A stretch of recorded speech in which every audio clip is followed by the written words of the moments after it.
পদত প্ৰাৰ্থী দিছোঁ আৰু আঞ্চলিক পঞ্চায়তৰ কেইটামান আমি সদস্য দিছোঁ আৰু কিছু ৱাৰ্ড মেম্বাৰ প্ৰায় 40-50জন ৱাৰ্ড মেম্বাৰ আমি দিছোঁ।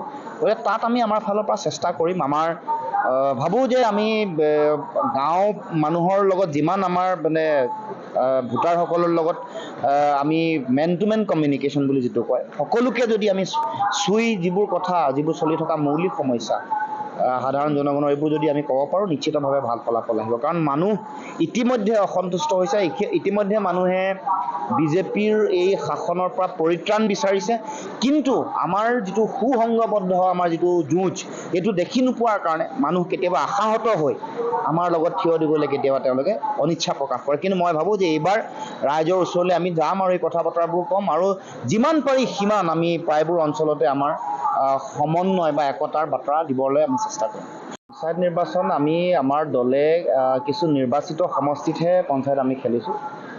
উজনি অসমৰ গৰিষ্ঠ সংখ্যক সমষ্টি, তাৰ লগে লগে মধ্য অসম আৰু নামনি অসমৰ কিছু সমষ্টিতহে আমি নিৰ্বাচন খেলিছোঁ। আৰু আমি একান্ত ইচ্ছা কৰিছিলোঁ আমাৰ দলে যে পঞ্চায়ততো একেবাৰে পূৰ্ণাংগ পৰ্যায়ৰ মিত্ৰতা হ'ব লাগে।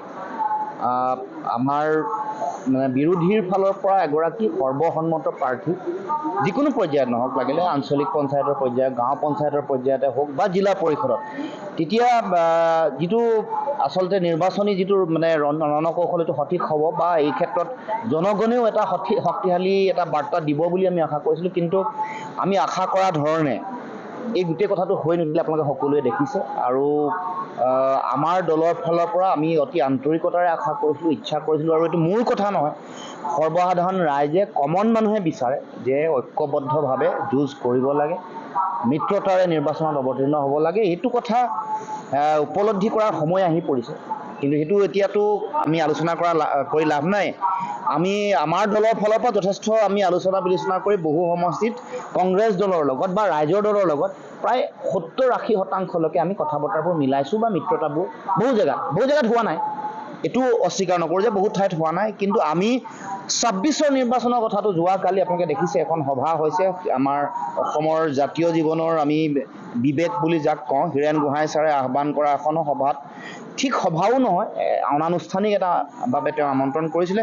আৰু কথাবোৰ পুনৰবাৰ নতুন বছৰ যিহেতু স্পষ্টকৈ কৈছে যে আমি একেলগে যুঁজিব লাগে। মোৰো দৃঢ় মত, আমাৰ দলৰো দৃঢ় মত যে ভোট বিভাজন নকৰি একতাৰে যুঁজিব লাগে। নহ'লে বিজেপিৰ যিটো আটাইতকৈ বিগত নিৰ্বাচনসমূহত তেওঁলোকে জয়লাভ কৰাৰ মূল কথাটোৱে হ'ল যে আমি বিৰোধীয়ে যিটো দেখুৱাব লগা মিত্ৰতাৰ যিটো ৰণকৌশল, এইটোত আমি ক'বাত নহয় ক'বাত বিফল হৈছোঁ, যাৰ সুযোগ তেওঁলোকে লাভ কৰিছে।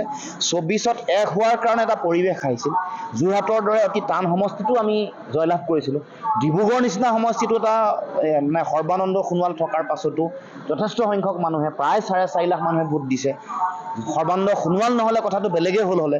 গতিকে এই যিটো পৰিৱেশ, একতাৰ যিটো ফলত যিটো মানুহৰ মাজত এটা আশাবাদী ৰাজনৈতিক ঢৌ বা উত্থান এটা হয়, সেইটো কথা পুনৰ সকলো ৰাজনৈতিক দলে, সকলো নেতাই, সকলো ৰাজনৈতিক দলে এই কথাটো উপলব্ধি কৰিব লাগে। আমাৰ দলৰ পৰা স্পষ্টতা আজিও আছে।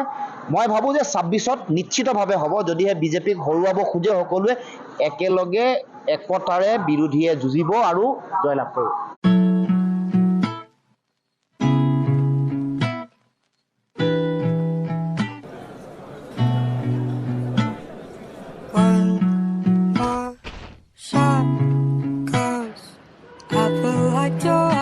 Something, but that you're up to something scandalous. Taste my bitter heart, you know it makes you blush.